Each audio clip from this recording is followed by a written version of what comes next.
Back when I was in college, I used to play this game with my friends where um we were kind of at the mercy of whatever was on TV. Like no one at that time really had cable or no one really had a setup with like BitTorrent where you could just grab whatever you wanted at your fingertips. Like you couldn't just get an episode of something like whenever you wanted. And so um in a lot of my other videos, I talk about these sort of like must-see TV, like these shows like Seinfeld and Friends that literally everyone was watching when they were on.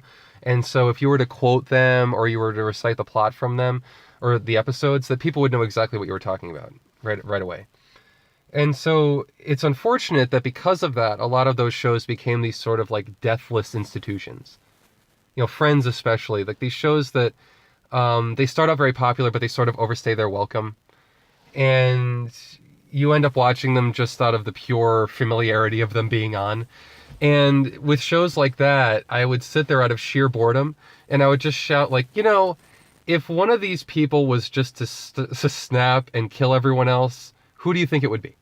And everyone's like, Tom, with your, that's where your brain goes, right? And I'm like, well, by the ninth season of Friends, you start to wonder these things. I'm like, if one of them was to just go shithouse on the rest of them, who do you think it would be? And it's interesting the answers that people come up with, because it's not, everyone kind of, they always either choose the same person or everyone's got a different answer. It's funny how I have to limit it. I have to say, like, try to stick to the main cast. Like, if it's Seinfeld, try to stick to those main four people. Try not to throw in these ringers of these people like the Soup Nazi that were only in one episode. Like, the Soup Nazi shows up, and he kills everybody because he's a jerk. And it's like, well, try to start... That's funny if you want to keep playing the game later on, but try to stay with the, like, core ensemble when you first start playing. And so with Friends, it's like out of that core 5 or so people, and people always go to Ross.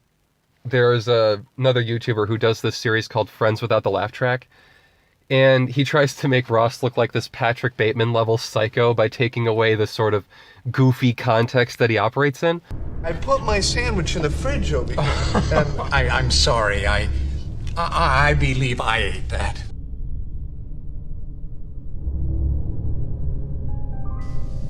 You ate my sandwich? It was a simple mistake. It could happen to anyone. Oh, really? Did you confuse it with your own turkey sandwich with a moist maker? And that's the scenario that I always would put forward, is that everyone comes home from Central Perk or they come back to Monica's place and they just find Phoebe sprawled out on the floor on her stomach in comical fashion with this giant, knife sticking out of her back with a note through it that says, like, my sandwich. And so everyone turns to Ross and they're like, Ross, we all know that you freak out over sandwiches. And he's like, aha, but they set me up. They framed me. They knew that's what I would do.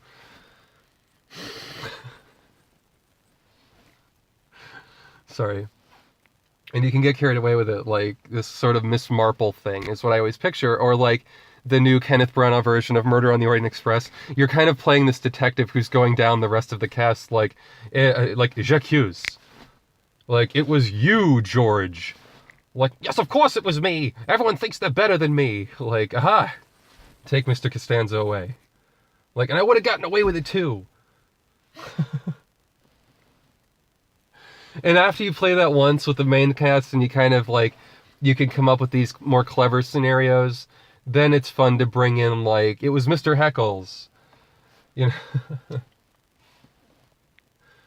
It was Ugly Naked Guy. It was... Ugly Naked Guy was in cahoots with Ross. Anyway, do with it what you will. It's just this funny little brain fart I had where I hadn't thought of it in like 10 or 15 years. And I'm like, you know what? I should do a video about that stupid, like, Murder on the Central Perk Express kind of like 10 Little Kramers game that we used to play. That was really fun. So if it's too macabre, I understand. If it's too gallows humor, I understand. And you can keep it goofy, keep it light. It's really dorky. Yeah, take care, everyone. Have fun. Have a good night.